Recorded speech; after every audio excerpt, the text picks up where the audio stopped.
असली वर कौन? उज्जैन में महाबल नाम का एक राजा रहता था। उसके हरिदास नाम का एक दूत था जिसके महादेवी नाम की बड़ी सुंदर कन्या थी।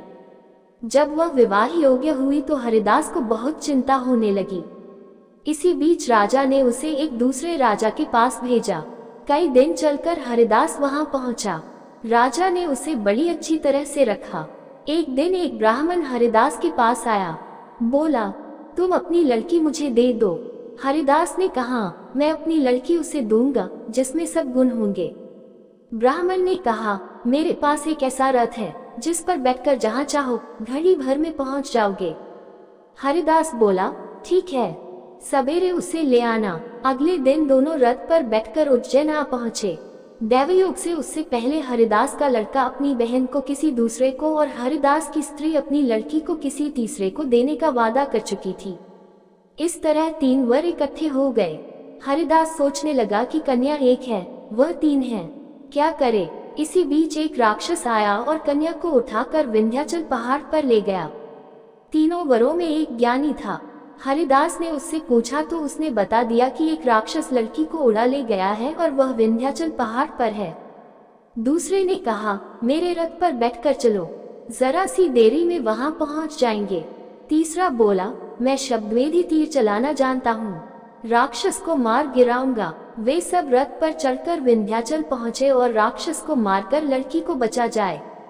इतना कहकर बेताल बोला, हे राजन, बताओ वह लड़की उन तीनों में से किसको मिलनी चाहिए। राजा ने कहा, जिसने राक्षस को मारा उसको मिलनी चाहिए, क्योंकि असली वीरता तो उसी ने दिखाई। बाकी 2 ने तो मदद की। राजा का इतना कहना था कि बेताल फिर पेड़ पर जा लटका और राजा फिर उसे लेकर आया तो रास्ते में बेताल ने छठी कहानी सुनाई। कहानी नंबर 6। पत्नी किसकी। धर्मपुर नाम की एक नगरी थी। उसमें धर्मशील नाम का राजा राज करता था। उसके अंधक नाम का दीवान था।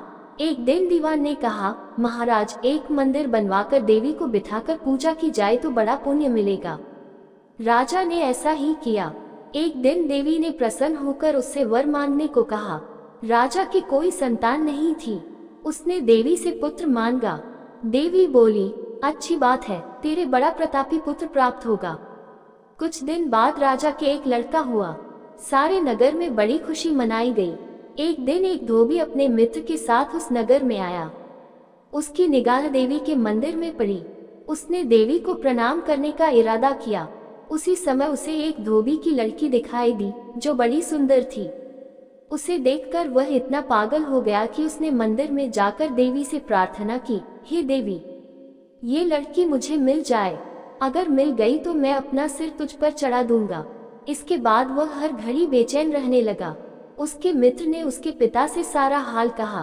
अपने बेटे की यह हालत देखकर वह लड़की के पिता के पास गया और उसके अनुरोध करने पर दोनों का विवाह हो गया।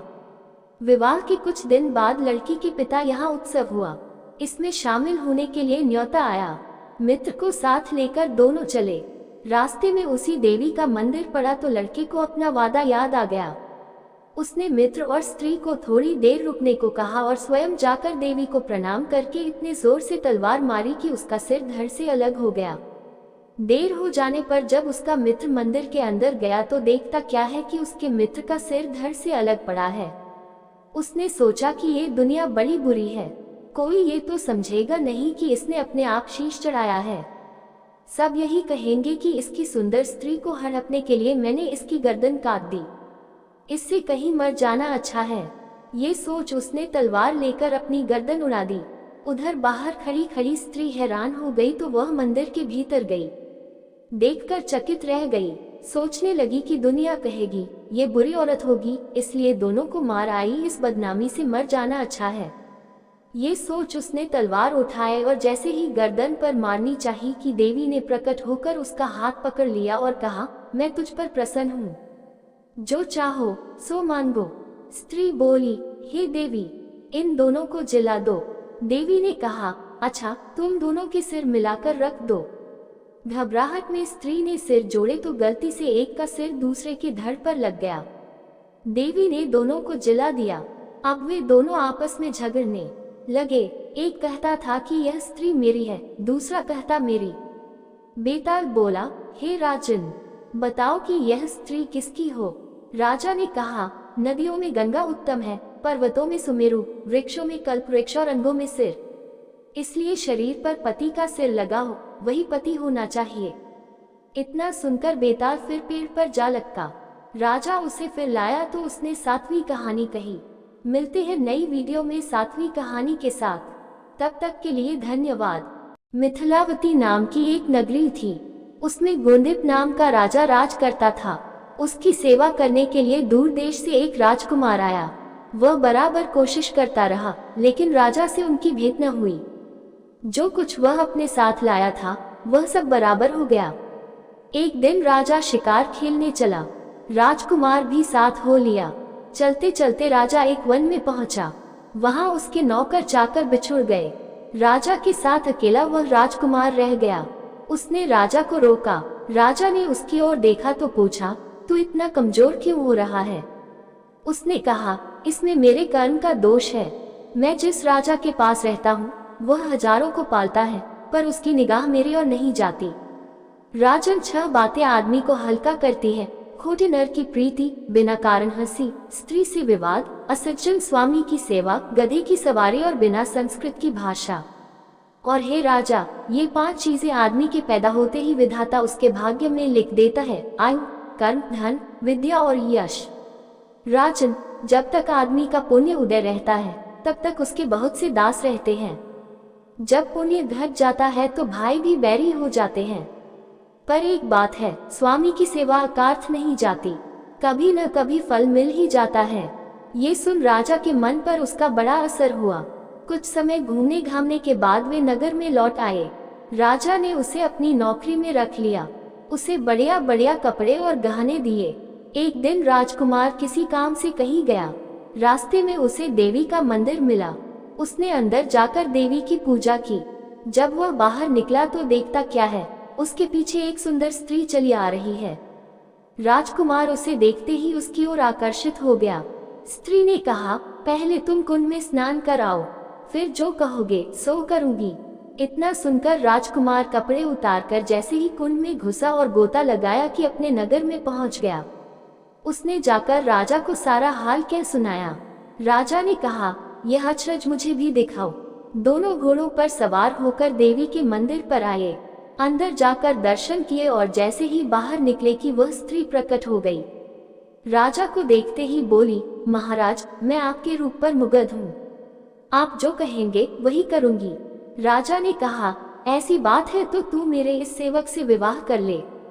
स्त्री बोली, यह नहीं होने का, मैं तो तुम्हें चाहती हूँ। राजा ने कहा, सज्जन लोग जो कहते हैं उसे निभाते हैं, तुम अपने वचन का पालन करो। इसके बाद राजा ने उसका विवाह अपने सेवक से करा दिया। इतना कहकर बेताल बोला, हे राजन, ये बताओ कि राजा और सेवक दोनों में से किसका काम बड़ा हुआ? राजा ने कहा, नौकर का। बेताल ने पूछा, सो कैसे? राजा बोला, उपकार करना राजा का तो धर्म ही था, इसलिए उसके उपकार करने में कोई खास बात नहीं हुई। लेकिन जिसका धर्म नहीं था उसने उपकार किया तो उसका काम बढ़कर हुआ। इतना सुनकर बेताल फिर पेड़ पर जा लटका और राजा जब उसे पुनः लेकर चला तो उसने 8वीं कहानी सुनाई। सबसे बढ़कर कौन? अन्य देश के एक गांव में एक धनी ब्राह्मण रहता था। उसके 3 पुत्र थे। एक बार ब्राह्मण ने एक यज्ञ करना चाहा। उसके लिए एक कछुए की जरूरत हुई। उसने तीनों भाइयों को कछुआ लाने को कहा। वे तीनों समुद्र पर पहुंचे। वहां उन्हें एक कछुआ मिल गया। बड़े ने कहा, मैं भूचंचल हूँ इसलिए कछुए को नहीं छूऊंगा। मझला बोला, मैं नारीचल हूँ, मैं नहीं ले जाऊंगा। सबसे छोटा बोल, मैं शयाचल हूँ, सो मैं नहीं ले जाऊंगा। वे तीनों इस बहस में पड़ गए कि उनमें कौन बढ़कर है। जब वे आपस में इसका फैसला न कर सके तो राजा के पास पहुंचे। राजा ने कहा, आप लोग रुकें, मैं तीनों की अलग अलग जांच करूंगा। इसके बाद राजा ने बढ़िया भोजन तैयार कराया और तीनों खाने बैठे। सबसे बड़े ने कहा, मैं खाना नहीं खाऊंगा, इसमें मुर्दे की गंध आती है। वह उठकर चला। राजा ने पता लगाया तो मालूम हुआ कि वह भोजन शमशान के पास के खेत का बना था। राजा ने कहा, तुम सचमुच भोजन चंद हो, तुम्हें भोजन की पहचान है। रात के समय राजा ने एक सुंदर स्त्री को मजले भाई के पास भेजा। जो ही वह वहां पहुंची कि मजले भाई ने कहा, इसे हटाओ यहाँ से, इसके शरीर से बकरी का दूध की गंध आती है। राजा ने ये सुनकर पता लगाया तो मालूम हुआ कि वह स्त्री बचपन में बकरी के दूध पर पली थी। राजा बड़ा खुश हुआ और बोला, तुम सचमुच नारी चंद हो। इसके बाद उसने तीसरे भाई को सोने के लिए 7 गैदों का पलंग दिया। जैसे ही वह उस पर लेटा कि एकदम चीख कर उठ बैठा। लोगों ने देखा, उसकी पीठ पर एक लाल रेखा खींची थी। राजा को खबर मिली तो उसने बिछौने को दिखवाया। 7 गैदों के नीचे उसमें एक बाल निकला, उसी से उसकी पीठ पर लाल लकीर हो गई थी। राजा को बड़ा अचरज हुआ। उसने तीनों को 1-1 लाख अशर्फियां दी। अब वे तीनों कछुए को ले जाना भूल गए, वहीं आनंद से रहने लगे। इतना कहकर बेताल बोला, हे राजा, तुम बताओ उन तीनों में से बढ़कर कौन था? राजा ने कहा, मेरे विचार से सबसे बढ़कर शयाचन था, क्योंकि उसकी पीठ पर बाल का निशान दिखाई दिया और ढूंढने पर बिस्तर में बाल पाया भी गया। बाकी 2 के बारे में तो ये कहा जा सकता है कि उन्होंने किसी से पूछकर जान लिया होगा। इतना सुनते ही बेताल फिर पेड़ पर जा लटका। राजा लौटकर वहां गया और उसे लेकर लौटा तो उसने ये कहानी कही।